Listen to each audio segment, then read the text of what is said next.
આજે અમે ધરમપુર ગયા હતા રસ્તાના બાબતે. મેં જે વિડીયો બનાવીને અપલોડ કરેલા આ વિડીયો થકી જે મને સપોર્ટ કરવા વાળા ન્યૂઝ વલસાડ પછી ધરમપુર અને ડીકે ન્યૂઝ વાળા ઘણા ભાઈબંધોએ ઘણો સપોર્ટ કર્યો અને જે વાંસદાના કલ્પેશ પટેલ સાહેબ પણ છે એમણે પણ મને ઘણો સપોર્ટ કર્યો કારણ કે જે વિડીયો જોયા એમને કે આ લોકોની હાલાકી છે મતલબ ઘણી એવી પરિસ્થિતિ ખરાબમાં એ લોકો રહે છે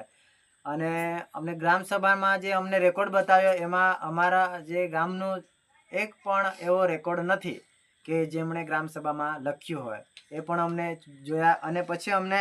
જે આજે ધરમપુર બોલાવ્યા હતા અને જે અમે આવેદનપત્ર આપ્યું છે આ સાહેબે પણ મંજૂરી કરી આપી છે અને આ તમે જોઈ શકો છો અને આ મંજૂરીના સાથે અમને એ પણ કહ્યું છે કે તમને 4-5 મહિના સુધી રોકાવવું પડશે અને ત્યાર પછી ચાલુ થશે એમ એમને કીધું છે અને મેં રાહ પણ જોઈએ 4-5 મહિના પછી ચોમાસું ખુલે એટલે રસ્તો ચાલુ થાય એવી આશા રાખો છો અને તમે પણ ઘણો સપોર્ટ કર્યો માટે તમારો પુષ્કળ આભાર માનીએ છીએ અને જેવી રીતના આજ સુધી સપોર્ટ કર્યો છે એવી રીતના આવતા દિવસોમાં પણ સપોર્ટ કરશો એવી આશા રાખો છો. ચાલો મળીએ બીજા વિડીયોમાં, ત્યાં સુધી બાય બાય.